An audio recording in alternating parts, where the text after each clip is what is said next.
Good morning from গামরুক। এখন আমরা গামরুক যেখানে আমরা স্টে করেছিলাম সেখান থেকে বেরিয়ে পড়ছি আর একটি ভিউ পয়েন্টে যাওয়ার জন্য। চলো তোমাদের দেখাই আগে ওইখানে আমাদের কি কি আছে। আমরা যে টি হাউসটিতে স্টে করেছিলাম সেটি একদম গামরুকের এন্ট্রান্সেই ছিল। তো এখন আমাদের ভিলেজের বাকি জায়গাগুলো ঘুরতে হলে আরো কিছুটা উপরের দিকে যেতে হবে। কিছুটা উপরে উঠতেই আমরা ফিস্টেল মাউন্টেনের কিছুটা ঝলক পেলাম। হিমালয়া রেঞ্জের অসাধারণ কিছু ভিউ এখানকার স্পেশালিটি, আর এই কারণে Ghandruk village is a paradise for mountains and trek lovers. এরকম একটি সুন্দর পরিবেশে বানানো stone houses and well maintained এই পাথরের স্টেপ বাই স্টেপ ট্রেলগুলো কিন্তু সত্যি খুব দারুণ। শুধু একটাই প্রবলেম, এখন তো আমাদের পিঠে ব্যাগ নেই, কারণ আমরা ব্যাগগুলি রুমে রেখে এসেছি। তো ব্যাগ ছাড়া এই ট্রেলগুলো উঠতে দম বেরিয়ে যাচ্ছে। কিন্তু এখন যদি আমরা ব্যাগ নিয়ে আসতাম অবস্থা অনেক খারাপ হয়ে যেত। তো যখনই তোমরা প্ল্যান করো চেষ্টা করো ম্যাক্সিমাম যেন লোড যত কম রাখা যায় ততটাই ভালো, নাহলে প্রচন্ড পরিমাণে প্রবলেম হয়ে যেতে পারে। গামরুক ভিলেজের বেশিরভাগ গুরুং কমিউনিটির মানুষজনই থাকেন এন্ড এখানে টুরিস্ট এন্ড ট্রেকার্সদের জন্য কিছু গেস্ট হাউস এন্ড রেস্টুরেন্ট চালান। তারই মধ্যে একটি গেস্ট হাউস রয়েছে যেটা সোশ্যাল মিডিয়াতে খুবই ফেমাস, তাই অনেকেই এখানে আসেন। তো আমরাও একই মোটিভ নিয়ে এগোচ্ছি সেই ভাইরাল কটেজটি দেখার জন্য। This is the view.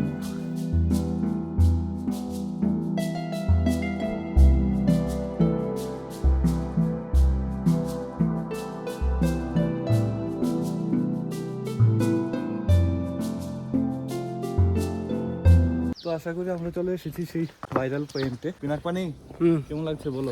আমরা এখন ভাইরাল গেস্ট হাউসে এসেছি। কোনটা ভাইরাল আমরাই জানি না। এমনিতে তো এখানে বেশ অনেকগুলো গেস্ট হাউসই আছে, কিন্তু বেশ কয়েকটা এমনও গেস্ট হাউস রয়েছে যেখান থেকে হিমালয়ের কিছু অংশের অসাধারণ ভিউ পাওয়া যায়। এখান থেকে অন্নপূর্ণা সাউথ, মাচাপুচরে, হিউয়েনচুরির খুব ক্লিয়ার ভিউ পাওয়া যায়, বিশেষ করে মর্নিং টাইম। আর হ্যাঁ, অবশ্যই যদি ওয়েদারটা ভালো থাকে।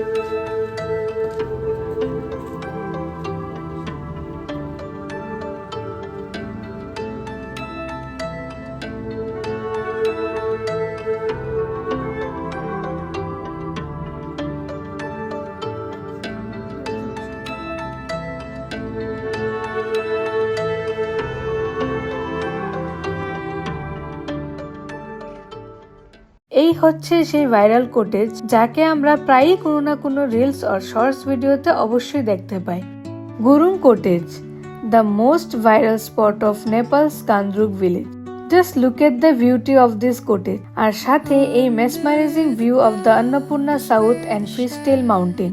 কটেজটিকেও এত সুন্দরভাবে সাজিয়ে রাখা হয়েছে যে এখানে আসলে এমন মনে হবে যেন সারাদিন এখানেই কাটিয়ে দিই। এত সুন্দর একটি প্যারানমিক মাউন্টেন ভিউ পাওয়া গেলে আর কি লাগে বলো? আমাদের কাছে যদিও সময় কম ছিল, তাই আমরা এখানে বেশি সময় কাটাইনি। তবে জায়গাটা এরকম যে whole day is not sufficient for enjoying the beauty of this place. যতটুকু সময় এখানে কাটিয়েছি সত্যি চিরজীবনের জন্য স্মৃতি হয়ে গেছে।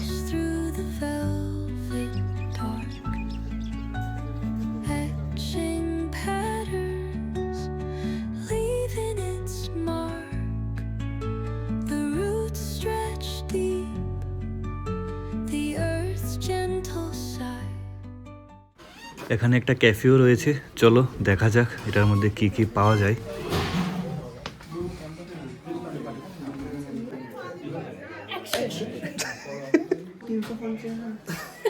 হট ড্রিঙ্ক খাইবি না কোল্ড ড্রিঙ্ক খাইবি?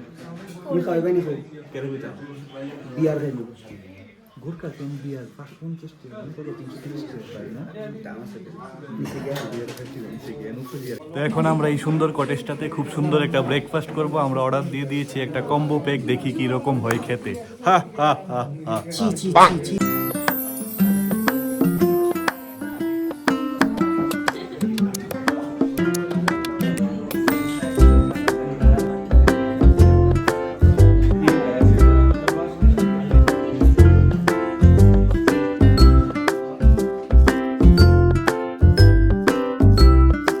এই এসে গেছে আমাদের ব্রেকফাস্ট।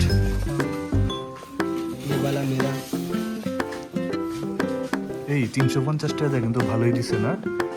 পরোটাটা একটু ইউনিক, দেখ কি ডিজাইনটা কি সেরা। কিতা ব্রেড ব্রেড কিছু একটা ব্রেড, মানে তারার লোকাল ব্রেড, খুবই মাঝখানে মাঝখানে কাটা কাটা, খুবই দারুণ।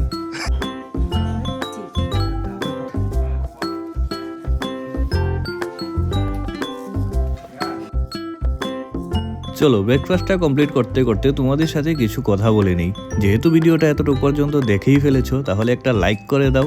কোন জিনিসটা সবচেয়ে বেশি ভালো লেগেছে কমেন্ট করে অবশ্যই জানিও।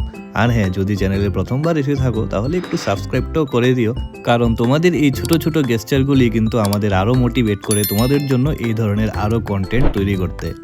আমাদেরকে তোমরা ইনস্টাগ্রাম এবং ফেসবুকেও পেয়ে যাবে, যেখানে আমরা অনেক ছোট ছোট ট্রাভেল ভিডিওস শেয়ার করি, যেগুলি তোমরা অবশ্যই অনেক পছন্দ করবে। তো ডেসক্রিপশনে লিঙ্ক পেয়ে যাবে, তো সেই পেজগুলিও তোমরা একটু ফলো করে নিও। এর আগে আমরা দুটো ভিডিও শেয়ার করেছি, যার মধ্যে প্রথমটা ছিল কিভাবে আমরা নেপাল এসেছি এবং দ্বিতীয়টিতে ছিল কিভাবে গাংদ্রুক ভিলেজ আসতে হয় তার সম্পূর্ণ ডিটেলস। তো যদি সেই ভিডিওগুলি না দেখে থাকো, ডেসক্রিপশনে লিঙ্ক দেওয়া আছে, একবার অবশ্যই দেখে নিও। তো এখান থেকেই আমরা ব্রেকফাস্টটা করে নিয়েছি। আমাদের প্ল্যান ছিল ব্রেকফাস্টটা আমরা ম্যাগি দিয়ে করব, কারণ আমরা অনেকগুলি ম্যাগি নিয়ে এসেছিলাম। ভেবেছিলাম টাকা সেভ করব, কারণ আমাদের কাছে ট্রেকিং স্টোভও ছিল। তো সবকটা নিয়ে আমরা প্ল্যান করেছিলাম যে ব্রেকফাস্টটা আমরা ট্রেক শুরু করে পাহাড়ের নিচে বসে কোথাও বসে করব। কিন্তু এই ভাইরাল হোমস্টেটার কাছে খুব সুন্দর একটা রেস্টুরেন্ট ছিল, তো যেখানে আমরা এই ব্রেকফাস্টটা করলাম, বেশ ভালো লাগলো। এখন আমরা চলে যাচ্ছি আমাদের হোমস্টেতে। সেখান থেকে আমাদের ব্যাগগুলি নিয়ে, যেটা একদমই ইচ্ছা করছে না আবার সেই ব্যাগগুলি নিয়ে এই ট্রেকগুলি করা, কিন্তু কিছু করার নেই, করতে হবে। ট্রেকিং এর এটাই সবচেয়ে বড় চ্যালেঞ্জ এবং এটাই সবচেয়ে বড় মজা। এখন আমরা যাই, আমাদের হোমস্টে থেকে চেক আউট করি, করে রওনা হই আমাদের নেক্সট স্পটের জন্য। চলো ভিডিওটি তাহলে এখানেই শেষ করছি। যাদের সাথে তোমরা নেপাল যাওয়ার প্ল্যান করছো, তাহলে তাদের সাথে এই ভিডিওটিকে অবশ্যই শেয়ার করে দিও। ভালো লাগলে একটি লাইক করে দিও। আর হ্যাঁ, কোনো কিছু জানার থাকলে বা বলার থাকলে কমেন্ট করে অবশ্যই বলে দিও। So thank you so much for watching this video. দেখা হচ্ছে পরবর্তী ব্লগে। টিল দেন ভালো থেকো, সুস্থ থেকো, বাই বাই।